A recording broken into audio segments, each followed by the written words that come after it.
আসসালামু আলাইকুম রহমতুল্লাহি ওয়া সম্মানিত দর্শক, আমাদের নোবেল লরিয়েট, নোবেল বিজয়ী, হাজার বছরের অন্যতম শ্রেষ্ঠ বাঙালি কিংবদন্তি পুরুষ ডক্টর মোহাম্মদ ইউনূস, তার বন্ধু জাতিসংঘের মহাসচিব অ্যান্থনি গুতেরেস অতি সম্প্রতি বাংলাদেশ সফর করে গিয়েছেন। তার সফর শেষ হওয়ার পর আমরা বুঝতে পারলাম যে এটা ছিল একান্তই ব্যক্তিগত পর্যায়ের মেহমানদারিত্ব। তার ঘনিষ্ঠ বন্ধু বাংলাদেশের রাষ্ট্র ক্ষমতায় আছেন, আর তিনি এই সময় বাংলাদেশে আসবেন না, এটা হতে পারে না। ফলে তিনি এসেছেন কোনো কাজ ছাড়া, কোনো পরিকল্পনা ছাড়া। কিন্তু যেখানে কাজ থাকে না সেখানে অপকর্ম বা অকাজ খুব বেশি হয়। আমরা জানি যে ডক্টর মোহাম্মদ ইউনূসের আরেক ব্যক্তিগত বন্ধু আনোয়ার ইব্রাহিম, মালয়েশিয়ার প্রধানমন্ত্রী, তিনিও এসেছিলেন একান্ত দাওয়াত গ্রহণ করার জন্য বা দাওয়াত খাওয়ার জন্য বাংলাদেশে। কিন্তু তার সেই সফরের পর আমরা মনে করেছিলাম যে বাংলাদেশের সঙ্গে মালয়েশিয়ার বিরাট কিছু একটা হয়ে যাবে। এখন পর্যন্ত আমরা মালয়েশিয়া থেকে একটা ডিম, একটা কলা, একটা আন্ডা বা কোনো কিছু আমরা এখন পর্যন্ত পাইনি। মালয়েশিয়ার সাথে যে চলমান সমস্যাগুলো রয়েছে সেই সমস্যার একটাও সমাধান হয়েছে এরকম আমাদের কিছু জানা নেই। কিন্তু মালয়েশিয়ার সাথে নতুন করে কোনো সমস্যা হয়নি। কিন্তু জাতিসংঘের সঙ্গে আমাদের আগামী দিনগুলোতে মারাত্মক কিছু জটিলতা এবং সমস্যা তৈরি হয়ে যেতে পারে এই মিস্টার গুতেরেসের সাম্প্রতিক ভ্রমণের কারণে। তিনি এই ভ্রমণের সময় কথাস্থলে, কোনো কাজ ছিল না তো, এমনি কিছু কথা বলা দরকার, তাই কিছু কথা তিনি বলেছেন। যে কথার ভাবার্থ হলো যে মায়ানমারের যে জান্তা সরকার, অর্থাৎ সামরিক সরকার, যারা চীনের মদতপুষ্ট এবং তাদের সঙ্গে প্রথম থেকেই সরকার মানে বাংলাদেশ সরকার এবং সেনাবাহিনী সহযোগিতা করে আসছে, আর তাদের বিরুদ্ধে যারা যুদ্ধ করে বাংলাদেশের সীমান্তবর্তী যে রোহিঙ্গা অঞ্চল, তো সেই রোহিঙ্গা অঞ্চলে এই মুহূর্তে যারা রাজত্ব করেছে বা যারা দখল করেছে সেই আরাকান আর্মি, সেই আরাকান আর্মির সঙ্গে সুসম্পর্ক স্থাপন করার জন্য মিস্টার গুতেরেস বাংলাদেশকে পরামর্শ দিয়েছেন তাদের সঙ্গে বৈঠক করার জন্য। এবং আমরা সবাই জানি যে আরাকান আর্মিকে আমেরিকা এবং পশ্চিমা দুনিয়া অর্থ দিচ্ছে, তারপর শেষে টাকা দিচ্ছে, তারপর প্রযুক্তি দিচ্ছে, এবং এই বাহিনীটির মাধ্যমে মায়ানমারের যে সামরিক জান্তা তাদেরকে একটা দাঁত ভাঙা জবাব প্রথমত, আর দ্বিতীয়ত চীনকে একটি দাঁত ভাঙা জবাব দেওয়ার জন্য আমেরিকা চেষ্টা চালাচ্ছে। কিন্তু সমস্যা হচ্ছে যে তাদেরকে যে সহযোগিতা দিচ্ছে, এই সহযোগিতা দেওয়ার জন্য সমুদ্র পথে আমেরিকার কোনো বা পশ্চিমাদের কোনো নিরাপদ ঘাঁটি নেই। দুই নম্বর হলো যে ভারতের মাধ্যমে তারা আমেরিকা কোনো সহযোগিতা করতে পারছে না। এই কারণ হলো ভারতের সঙ্গে চীনের যতই বিরোধ থাকুক না কেন, কিন্তু সামরিক জান্তা যারা আছে মানে মায়ানমারের সামরিক সরকার, তাদের সঙ্গে একেবারে যাকে বলা হয় হরিহরাত্মার সম্পর্ক।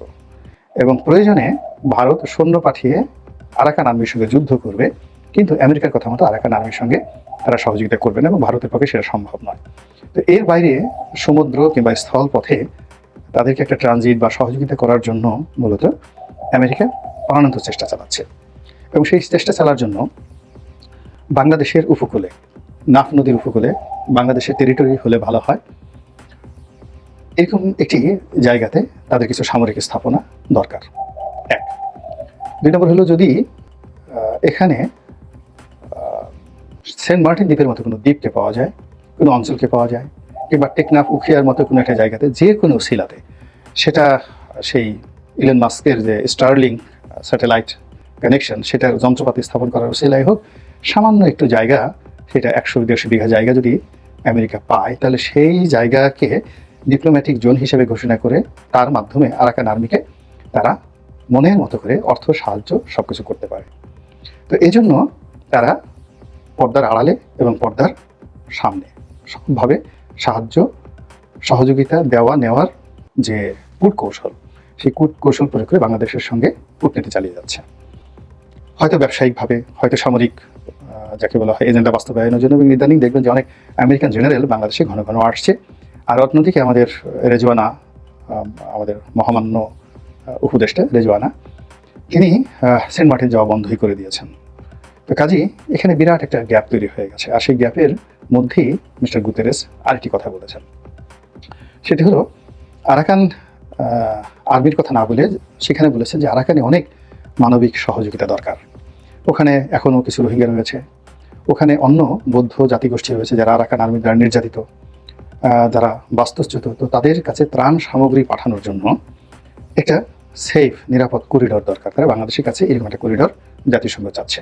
অর্থাৎ চট্টগ্রাম বন্দরে জাতিসংঘের জাহাজ আসলো এবং জাতিসংঘের ট্রাক আসলো এবং জাতিসংঘের সেই ট্রাক সংগতকারী আমাদের কাস্টম, আমাদের বন্ড, আমাদের পুলিশ, তারা এগুলো চেক করতে পারবে না। তারপর সেগুলো করিডোর দিয়ে সোজা আরাকানে চলে গেল এবং আরাকানে গিয়ে সেখানে সেটিকে আরাকান আর্মির কাছে যাবে না রোহিঙ্গাদের কাছে যাবে নাকি অন্য পক্ষের কাছে যাবে, সেটা তো আর আমাদের এখতিয়ারে থাকবে না। তো এইরকম একটা ইঙ্গিত বা এরকম একটা প্রস্তাবনা মিস্টার গুতেরেস কোনো কাজ ছাড়াই বাংলাদেশে এসে যে বলে গেছে, সেইটা নিয়ে এখন পশ্চিমা দুনিয়াতে কিন্তু নানা রকম হিসাব নিকাশ শুরু হচ্ছে এবং পশ্চিমারা তারা এখন বিভিন্ন ফাঁক ফোকর খুঁজছে যে কী করে আরাকান আর্মিদেরকে এই অঞ্চলে প্রতিষ্ঠিত করা যায়।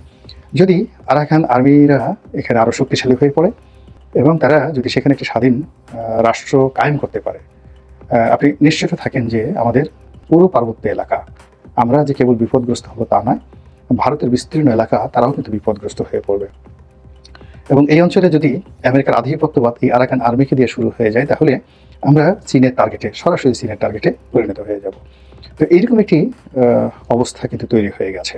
ফলে যে রোহিঙ্গাদেরকে আমরা আশ্রয় দিয়ে মাদার অফ হিউম্যানিটির উপাধি পেয়েছিলাম, বা যে রোহিঙ্গাদেরকে আশ্রয় দিয়ে আমরা সেখানে কিছু ত্রাণ সামগ্রী বিতরণ করে অনেক আমাদের মধ্যে যারা ছিলেন, যারা জান্নাতুল ফেরদাউসের মোটামুটি টিকিট ফাইনাল করে ফেলেছিলেন, কিংবা এদেরকে আশ্রয় দিয়ে যারা নোবেল পুরস্কার, বাংলাদেশে আরেকটি নোবেল পুরস্কার প্রায় 100 কনফার্ম করে ফেলেছিলেন, এই পুরো জিনিসগুলি এখন দুঃস্বপ্নে পরিণত হয়েছে।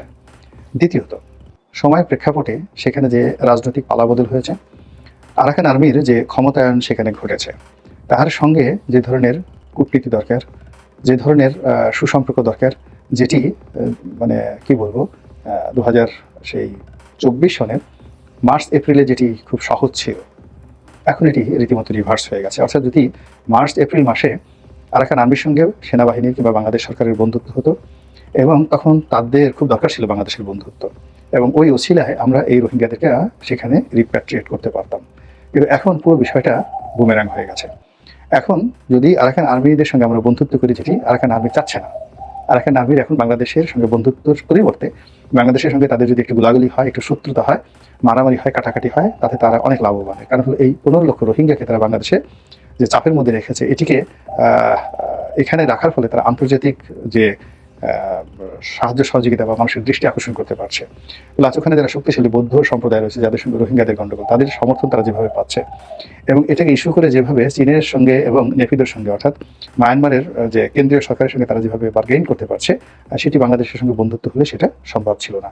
তো যার জন্য যেটি আমাদের জন্য 2024 সনের ফেব্রুয়ারি এবং মার্চ মাসে সুযোগ ছিল, সেটি এখন দুর্ভোগ এবং দুর্দশায় পরিণত হয়েছে। এবং সেই দুর্ভোগ দুর্দশার মধ্যেই জনাব অ্যান্থনি গুতেরেস, ডক্টর মোহাম্মদ ইউনূসের বন্ধু, বিনা কারণে, কোনো কারণ নাই, বাংলাদেশে এসে যে কতগুলো কথা বলে, প্রস্তাবনা দিয়ে যে ঝামেলা তৈরি করে গেছেন, এই ঝামেলা আগামী দিন আমাদেরকে কতটা ভোগাবে আর তখন ডক্টর মোহাম্মদ ইউনূস কোথায় থাকবেন, সেটাই হলো দেখার বিষয়। মহান আল্লাহ আমাদের সবাইকে হেদায়েত দান করুন এবং হেফাজত করুন। আসসালামু আলাইকুম ওয়া রাহমাতুল্লাহি ওয়া বারাকাতুহু।